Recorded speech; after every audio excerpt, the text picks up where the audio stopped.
אזרחי ישראל, לפני שנה חגגנו את חג הסוכות. באותה עת בדיוק, יחיא סנוואר עסק בהכנות האחרונות לטבח ה-7 באוקטובר. אני ניצב בפניכם היום כדי לבשר לכם שיחיא סנוואר חוסל. מי שביצע את הטבח הנורא ביותר בתולדות עמנו מאז השואה, רב המרצחים שרצח אלפי ישראלים, חטף מאות אזרחינו, חוסל היום על ידי חיילינו הגיבורים. והיום, כפי שהתחייבנו לעשות, באנו איתו חשבון. היום הרוע ספג מכה קשה, אבל המשימה שלפנינו עדיין לא הושלמה. למשפחות החטופים היקרות אני אומר, זהו רגע חשוב במלחמה.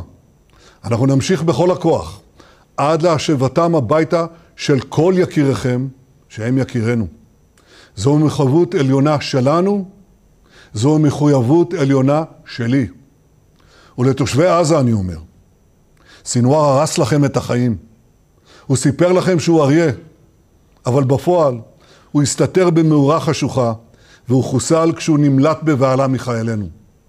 חיסולו הוא ציון דרך חשוב בשקיעת שלטון הרשע של החמאס.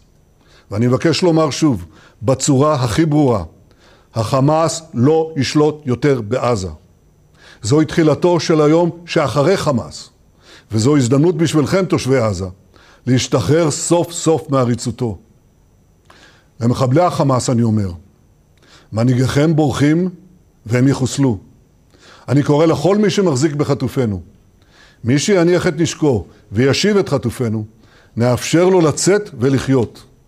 ובאותה מידה אני אומר, מי שיפגע בחטופינו, דמו בראשו, נבוא איתו חשבון. השבת חטופינו היא הזדמנות להשגת כל יעדינו, והיא מקרבת את סיום המלחמה. לעמי האזור אני אומר, בעזה, בביירות, ברחבי האזור כולו, החושך נסוג והאור עולה. דף, הנייה, סנוואר, נסראללה, מוחסן, אקיל ורבים משותפיהם אינם.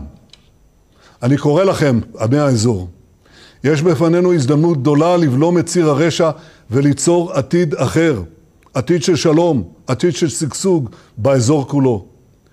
ביחד אנחנו יכולים להדוף את הכללה ולקדם את הברכה.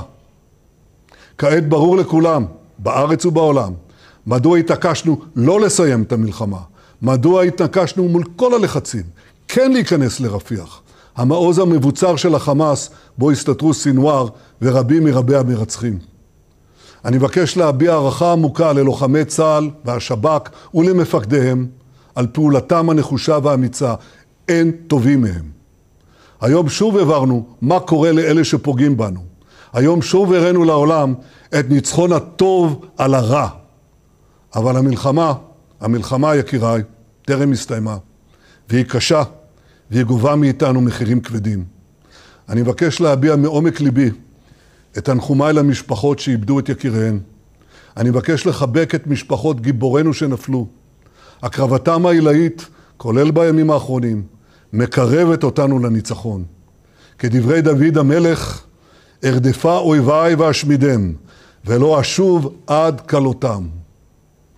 אזרחי ישראל, אנחנו במלחמת התקומה. אתגרים גדולים עוד לפנינו. אנו נדרשים לאורך רוח, לאחדות השורות, לאומץ לב, לעמידה איתנה. יחד נלחם, ובעזרת השם, יחד ננצח.